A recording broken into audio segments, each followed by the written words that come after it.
Bonjour à tous, soyez bénis grandement par notre Seigneur Jésus-Christ. Il y en a qui me connaissent, il y en a qui ne me connaissent pas, je m'appelle Grégory, je suis chrétien.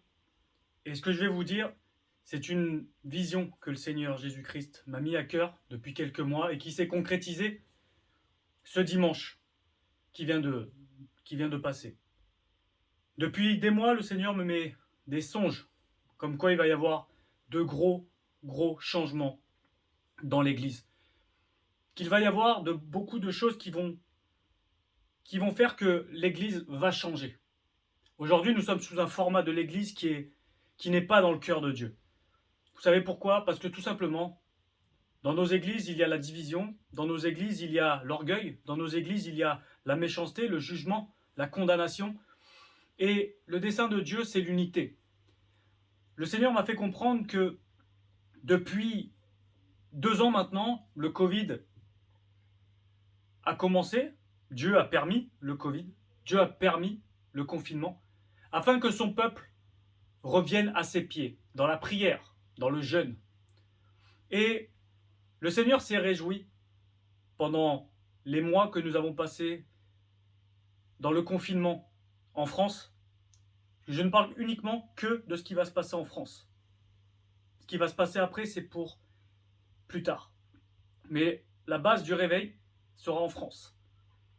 Le Seigneur était dans la réjouissance à voir son peuple, à le chercher. Parce que ses enfants l'ont cherché. Et le Seigneur, depuis que toute cette histoire est finie de confinement, n'est pas d'accord avec ce qui se passe. La parole nous dit que Dieu est lent à la colère. Mais néanmoins, même s'il est lent à la colère, il reste très déçu de son peuple. Parce que beaucoup ont continué à le chercher. Mais encore plus de personnes ont arrêté de le chercher. Du moment que ces enfants ont pu remettre les pieds dehors, du moment que ces enfants ont pu reprendre leurs activités, ils ont repris le chemin qu'ils avaient avant le confinement. Le Seigneur a permis, justement, à laisser l'ennemi faire tout ce qu'il voulait pour lui montrer que son peuple allait le chercher. Et c'est ce qui s'est passé. Mais du moment que la restriction a été levée, la plupart de ces enfants est retourné dans les choses qu'ils faisaient avant. Et le Seigneur n'est pas content de cela. Le Seigneur, réellement, il m'a fait comprendre. Mon cœur a été mis à rude épreuve. Et il n'est pas content. Parce que beaucoup sont retournés. Cette leçon de confinement n'a pas suffi à son peuple. Nous critiquons beaucoup quand nous lisons le livre d'Exode, quand nous lisons l'histoire d'Israël, que c'était un peuple qui n'était jamais content, et qui ne cherchait pas Dieu, ou qui le cherchait quand il le souhaitait. Mais nous faisons la même chose. Le Seigneur aujourd'hui, il cherche un peuple qui le cherche, qui l'honore, un peuple qui va le louer, l'adorer. Le Seigneur m'a mis à cœur depuis des semaines, depuis des mois, de commencer à former des groupes de prière dans toutes les villes de France. Alors peut-être que tu vas me dire, c'est un petit peu trop ambitieux, mais il n'y a rien de trop ambitieux pour Dieu. Du moment que tu crois, même les plus grosses ambitions humaines peuvent se faire, du moment que tu as Dieu de ton côté et que c'est son plan. Aujourd'hui, tu penses peut-être que tu es le seul chrétien dans ta ville. Tu as perdu le goût de la prière parce que tu penses que dans ta ville, tu es le seul chrétien. Peut-être que tu te sens fatigué d'aller à l'église parce que tu vois que c'est toujours la même chose. Mais le changement, ça doit être en toi d'abord. Tu dois demander à Dieu d'opérer ton cœur d'abord. Tu vas à l'église, tu condamnes les gens, tu juges les gens, tu juges le culte, tu juges la louange, tu juges tout ce qui se passe dans ton église. Est-ce que tu n'as pas autre chose de mieux à faire? Au lieu de critiquer, au lieu de faire dans le jugement, dans la condamnation, dans le regard de l'autre, commence à te regarder toi-même. Commence à voir comment tu es devant Dieu. Commence à prier pour les personnes où tu vois pour toi qu'il y a quelque chose de mauvais. Et tu vas voir qu'au final, ce n'est pas eux qui ont un problème uniquement, mais que toi aussi tu as un gros problème. Le Seigneur t'appelle à la prière. Le Seigneur t'appelle au jeûne. Le Seigneur t'appelle à l'évangélisation. Et on a une opportunité en France, c'est d'être dans un pays cosmopolite, où justement tu peux parler à toutes les nations en un seul pays. La France, c'est le pays où il y a le plus de nationalités. Beaucoup de nos frères viennent de pays différents, sont étrangers, ont immigré en France. Il faut que tu trouves dans ta ville, peu importe les origines, peu importe d'où ils viennent, du moment qu'ils ont la confession que Jésus-Christ est Seigneur et Sauveur, qu'il n'y a personne d'autre que lui qui peut nous permettre d'accéder au Père. Aujourd'hui, le Seigneur m'a fait comprendre encore plus, depuis des semaines, comme je vous disais, depuis des semaines, le Seigneur me fait comprendre qu'il faut mettre en place des prières dans nos villes. Tu n'es pas le seul chrétien dans ta ville. Tu n'es pas le seul chrétien dans ton quartier. C'est pour cela que le Seigneur m'a fait comprendre qu'il fallait mettre en place dans nos villes, dans ma ville, dans ta ville, des systèmes pour se retrouver entre chrétiens. Pas pour parler de religion, pas pour parler de doctrine, pas pour parler de notre Église ou de faire une promotion de notre Église, mais pour que nous puissions prier par la puissance du Saint-Esprit, par la présence de Jésus-Christ. Parce que nous sommes l'Église. Et nous devons être tous un secteur de bénédiction et de compassion, un secteur de prière, un secteur de la grâce de Dieu qui coule en nous. Si tu es prêt à être un fil conducteur dans la prière, alors rejoins le mouvement de prière. Commence à scruter, commence à chercher, sois force de proposition, cherche des frères et sœurs qui habitent dans ta ville afin de pouvoir prier pour le maire, pour prier pour le conseil municipal, la police, les pompiers, le cœur médical, le cœur enseignant, pour prier pour les écoles, là où vont tes enfants. N'attends pas que quelqu'un d'autre prie à ta place. Toi, prie pour l'école de tes enfants. Prie pour le collège de tes enfants. Prie pour le lycée de tes enfants. Prie pour l'université de tes enfants. Prie pour les entreprises, là où il y a des employés chrétiens qui y vont. Prie pour tout cela. Notre rôle, ce n'est pas d'amasser des richesses sur terre. Notre rôle en tant que fils de Dieu, ce n'est pas d'amasser du bien matériel. Parce que ça va passer. Notre rôle en tant que fils de Dieu, c'est d'amener sa présence. C'est d'amener sa présence à travers nos prières. À travers nos prières, nous allons protéger nos villes. Nous allons protéger nos enfants. Nous allons protéger nos semblables. Nous allons protéger. Toutes les attaques de l'ennemi ne vont pas nous atteindre si nous sommes tous unis dans la prière, dans le jeûne. Alors c'est pour ça, mon frère, ma sœur, que nous mettons en place ce projet de grande envergure pour le monde, mais pour moi, c'est un projet qui vient de Dieu. Il n'y a pas de petit ou de grand projet pour Dieu, parce que Dieu, en un claquement de doigts, tout peut se faire.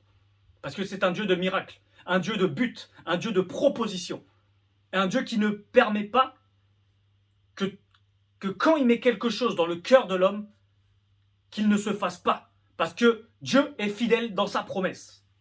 Dieu est fidèle dans sa promesse. C'est pour cela que nous mettons en place, à partir de maintenant,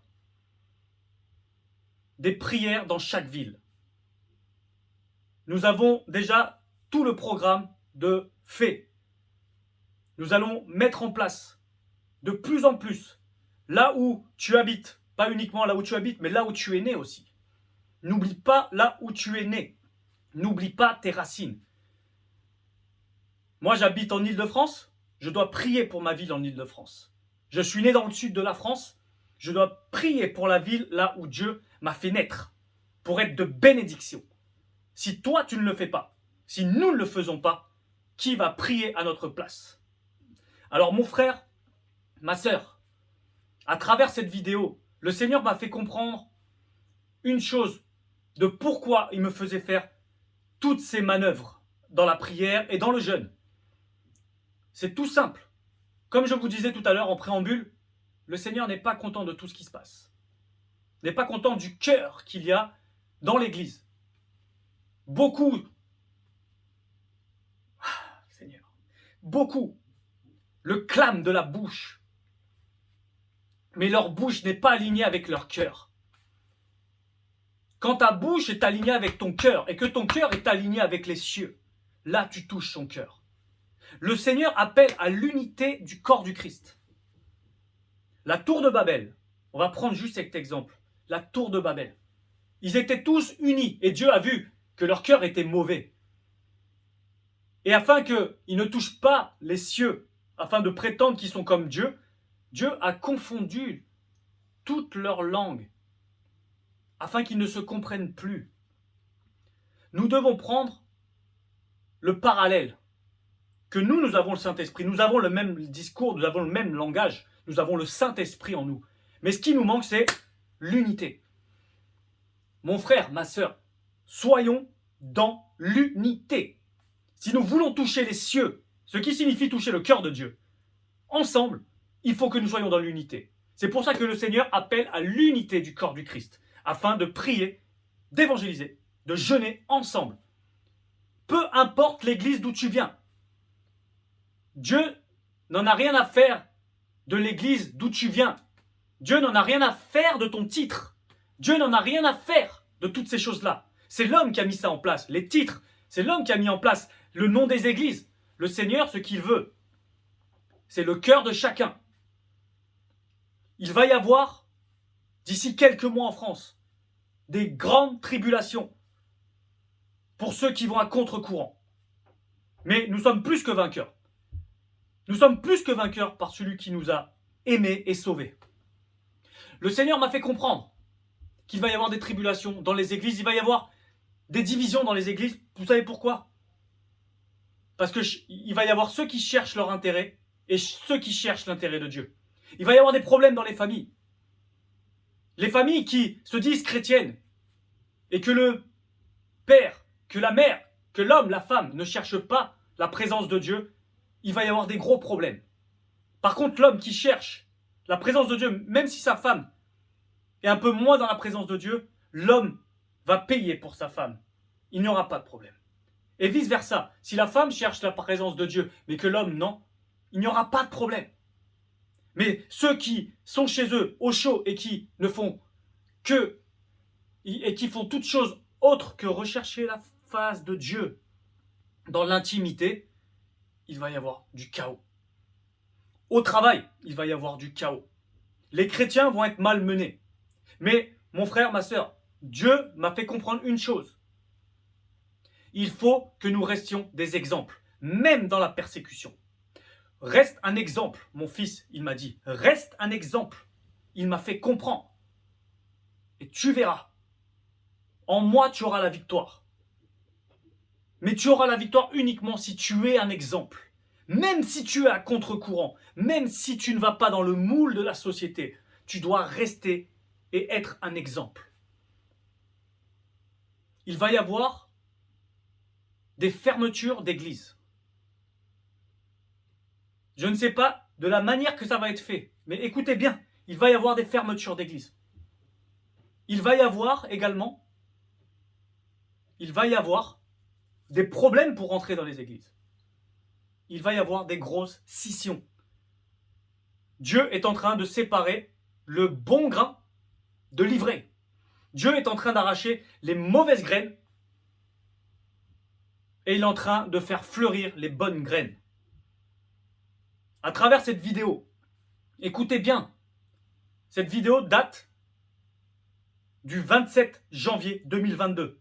Dans quelques mois, l'Église en France, et uniquement en France, va passer de grandes tribulations. Tiens ferme. Prends courage. Fortifie-toi. Parce que moi, ton Dieu, je suis avec toi. Moi, ton Dieu, je ne vais pas t'abandonner. Les églises de maison vont revenir. Les églises de maison, comme à l'ère primitive, de l'église primitive, vont revenir.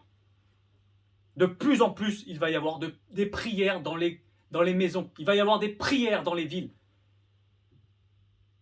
de grandes choses arrivent. Sois sur la brèche, mon frère, ma sœur. Sois cette sentinelle, comme nous parle le livre d'Ézéchiel. Sois cette sentinelle. Sois cette sentinelle pour ton frère, pour ta sœur, pour ta ville, pour ton travail. Cherche des frères et sœurs dans ton travail. Le Seigneur m'a fait comprendre. Cherche des frères et sœurs dans ton travail afin de prier pour tes dirigeants, afin de prier pour tes collègues, tous ensemble. Cherche des personnes qui sont semblables à toi. Cherche des personnes qui ont la foi en Jésus-Christ. C'est tout ce que je voulais vous dire. Mais réfléchissez à tout ça, frères et sœurs. C'est très important. C'est très important. Que Dieu vous bénisse grandement. C'était votre frère Grégory Muller du ministère à une seule voix. Les moments de prière s'appelleront un chrétien dans ma ville. Retenez ça, un chrétien dans ma ville, parce que il n'y a pas qu'un seul chrétien dans ma ville. Mais il faut que le monde sache qu'il y a un chrétien dans ma ville qui prie pour ma ville. Que Dieu vous bénisse et je vous dis à très vite dans la prière, dans le jeûne et dans l'évangélisation de nos villes. Soyez bénis grandement.